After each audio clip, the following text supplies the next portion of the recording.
سڵاتان لێ بێتووەم کاتتان باش بینەرانی خۆشەویستی تەلەڤیزیۆنی کۆمەڵە بە یارمەتی هاوڕێیانی هاوکارم لە خزمەتتانداین بۆ پێشکەشکردنی گەشتی هەواڵەکانی سەر لە بەیانی ڕۆژی یەکشەممە سەرەتا سەرزێڕی گرنگترین هەواڵەکان. کۆبوونەوەی کرێکارانی بەشی خزمەتگوزاری شارەزاری لە ئیلام، گوشەڕی ناوەنجامنیەتیەکان بۆ سەر بنەماڵە یارمیتا گەراوند، ئاگرزانی دارستانەکانی دەوروبەری مەریوان لەلایەن حکوومەتەوە، کەمی دەرمان لە ئێران و سەرگەرزانی خەڵک لە دەرمانخانەکان، خۆپیشاندانی لایەنگرانی فەلەستین لە کەنەدا، داخوازی اتحادیە کرێکارەکانی فەلەستین بۆ ڕاگررتنی دەست بەجێ شەڕ و گیانەدەستانی 21 کرێکار لە مەعدەنێک لە قەزاقستان.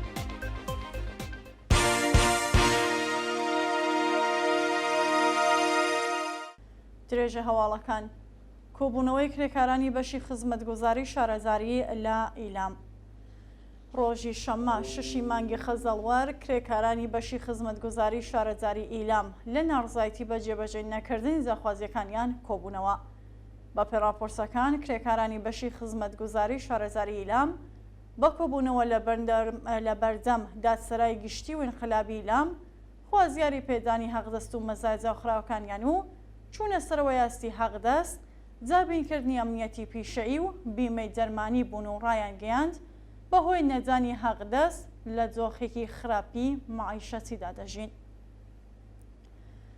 ناڕزایەتی دانیشتوانی گەڕەکی دەروێشان لە ئیلام. ڕۆژی شەممە 6 مانگی خەزەڵوەر دانیشتوانی گەڕەکی دەروێشان لە شاری ئیلام لە ناڕزایەتی بە ڕادەستنەکردنی زەمینەکانیان لە بەردەم وستانداری کۆبوونەوە. بە پێزانیاریەکان دانیشتوانی گەڕەکی دەروێشانی شاری ئیلام لە ئازڕادەستکردنی زەمینەکانیان بە شێوەی نایاسایی بە کەسانی نزیک بە حکوومەت نەڕازین و دەڵێن بۆ ئەو زەمینانە پارەیان پەرداخت کردووە کەچی بەرپرسانی دەوڵەت زەمینەکانیان ڕادەستی کەسانی سەر بە حکوومەت دەکەن. نەڕازیان خوازیاری دادپەروەری و چارەسەرکردنی کێشەکەیان بوون و ڕایان گەیاند ڕێگە نادەن بەرپرسانی دەوڵەتی لە ڕێگەی گەنجەڵیەوە زەمینەکانیان جاگیر بکەن. گوشاری ناوەنجامنیەتیەکان بۆ سەر بنەماڵەی ئارمیتا گەراوند.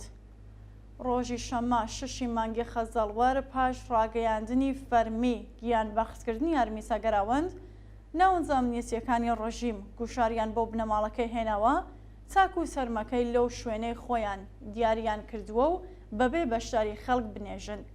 بە پێڕاپۆرتی سەرچاوە خۆجەیەکان هێز ئەمنیەکانی ڕژیم دۆروبەری ماڵی ئارمیتا گەراوەندیان گەمارۆجاوە و ڕێگە نادەن خەڵک سەرزانیان کات. هەروەها گوشاریان بۆ دایک و باوکی ئارمیتا هێناوە تاک و مەراسمی پرسەی کچەکەیان لە ڕۆژی شەممە 7 خەزەڵوەری 1402 لەو شوێنەی خۆیان دیاریان کردووە بەبێ بەشداری خەڵک بەڕێوە ببن. ئاگرزانی دارستانەکانی دەوروبەری مەریوان لەلایەن حکوومەتەوە. بەکرێگیراوانی کۆماری ئیسلامی ڕۆژی شەممە 6 خەزەڵوەر بۆ جارێکی دیکە دارستانەکانی زۆروبەری مەریوانیان ئاگرزە و ئەنجامانی ئەنجومەنی سەوزی چیە سەرقاڵی کوژانەوەی ئاگرەکان. بە پێڕاگەیاندنی ئەنجومەنی سەوزی چیای مەریوان، دارستان و مێرگی ناوچەی پشقەبری زەروێش لەلایەن دوژمنانی ژینگەوە ئاگرزراوە و کەسانی خۆبەخش بە هاوکاری ئەنجامانی ئەو ڕێکخراوەیە سەرقاڵی کوژانەوەی ئاگرەکان، بەڵام بەهۆی شنەباوە هێشتا نەیان توانیوە ئاگرەکە کۆنترۆڵ بکەن. بەڕێوەچوونی مەراسمی ساڕۆژی گیانبەختکردنی عەلی مەولایی لە ئیزا. ڕۆژی شەممە 6 مانگی خەزەڵوەر مەراسمی ساڕۆژی گیانبەختکردنی عەلی مەولایی لە شارستانی ئیزا بە بەشداری ئازادی خوازان بەڕێوەچوو.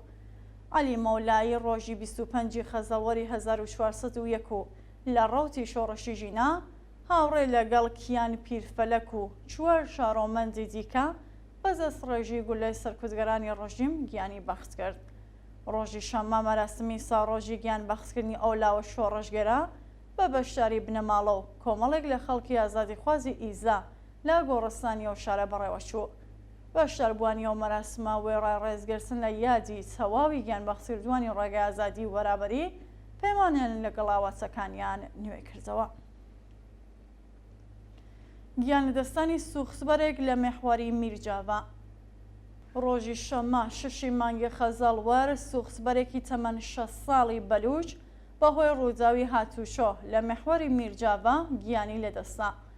بەپێی راپۆرتی ڕێکخراوی هاڵبەش، سوختبەرێکی بە ساڵاشوی بەلووش بە ناوی مایدین گەنگوزەهی بەهۆی بەرێکەوتنی ئۆتۆمۆبیلەکەی لەگەڵ وانەسێکی تویسا لە مەحوەری میرجاڤە بە سەختی بریندار و پاش گواستنەوەی بۆ نەخۆشخانە گیانی لەدەستاوە. کەمی جەرمان لە ئێران و سەرگەرزانی خەڵک لە جەرمانخانەکان.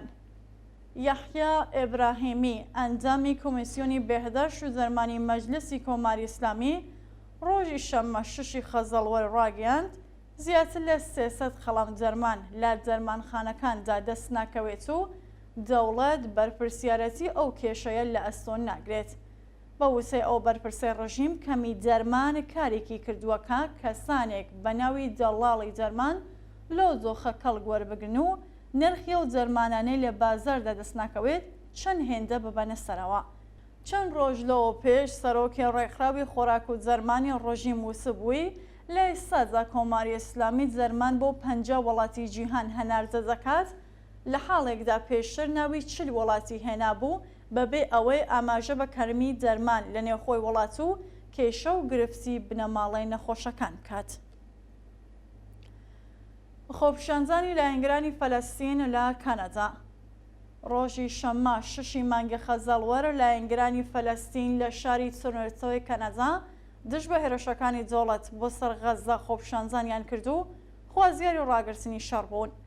بە پێوبێنانەی لە تۆڕە کۆمەڵایەتەکاندا بڵاوکراوەتەوە هەزاران کەس لە لایەنگرانی فەلەستین لە خۆپیشاندانێکی گەورەدا هێرشە وەحشیانەکانی ئیسرائیل بۆ سەر خەڵکی مەدەنی لە کەرتی غەزەیان بە جینۆساید ناوبرد و خوازیاری ڕاگررتنی شەڕ و گەیاندنی یارمەتە مرۆیەکان بەدەست ژنان و منداڵانی برسی لە غەزەی گەمارۆزرا بوون. داخوازی اتحادیە کرێکاریەکانی فەلەستین بۆ ڕاگررتنی دەستبەجێ شەڕ. سێ اتحادیە کرێکاری فەلەستین ڕۆژی شەممە 6 مانگی خەزەڵوەر لە بەیاننامەیەکدا خوازیاری پشتیوانی یەکیەتیە کرێکاریەکانی جیهان لە خەڵکی فەلەستین و ڕێکخستنی کارزارێک بۆ ڕاگررتنی دەستبەجێ شەڕ بوون. لە بەشێکەوە بەیاننامەدا اتحادیە کرێکاریەکانی فەلەستین خوازیاری بە ئامانجگەیشتنی دروشمی فەلەستینی ئازاد بوون و ڕایانگەیاند ئێمە کرێکارانی فەلەستینی ڕێز دەگرین لە هەوڵ و سێکۆشانی خەڵکی چەوساوە لە سەرانسەری جیهان کە بۆ پشتیوانی لە خەڵکی فەلەستین ڕژانە سەرشەقام. لە بەرامبەر هێرشی ڕێکخراوە ئەمپریالیستیەکان ئەمریکا، ناتۆ و یەکێتی ئەوروپا تەنیا خەڵکی کرێکار و خەڵکی زەحمەتکێش پشتیوانمان بوون چونکە لایەنی ڕاستەقینەی مێژوویان هەڵبژاردووە. مێژوویەک کە بە ڕژاندنی خوێنی هەزاران فەلەستینی تۆمار دەکرێت. جەوا لە یەکێتی کرێکاریەکانی جیهان دەکەین کە بۆ بڕینی ئەو دەستانەی چەک و چۆڵ ئەدەنە دەوڵەتی ئیسرائیل و پشتیوانی لە ئابوووریەکەی دەکەن بێنە سەر شەقام و هاوجەنگ و یەک هەڵوێست حمایەتەکانیان لە خەڵکی فەلەستین دەرێغ نەکەن. ئێمەش لە بەرامبەردا بەڵێن دەدەین کە هیچ کات تەسلیم نابین و هەر چەندێک ئازارمان بزەن و خوێنمان بڕێژن دەست لە خەبات هەڵناگرین چونکە لە کۆتاییدا سەرکەوتن بۆ ئێمەیە. دووە هەواڵ گیانەدەستانی 21 کرێکار لە مەعدەنێک لە قەزاقستان. ڕۆژی شەممە 6 مانگی خەزەڵوەر بەهۆی ئاگرکۆستنەوە لە مەعدەنێک لە وڵاتی قەزاقستان 21 کرێکار گیانیان لەدەستا و دەیان کرێکاری دیکەش بێسەر و شوێن بوون. بەپێی ڕێپۆرتی ڕۆیتێرز بەشی فولادسازی هەڵکەوتو لە لۆکزامبۆرگ کە بەڕێوەبەرایەتی ئەو مەعدەنەی لە ئەستۆدایە لە بەیاننامەیەکدا ڕاگەیاندووە کە لە 252 کرێکاری شاغڵ لە مەعدەنی کۆسێنتۆ 208 کەس ڕزگاریان بووە بەڵام 21 کرێکارگیانیان لەدەستاوە و 23 کەسی دیکەش بێسەر و شوێنن.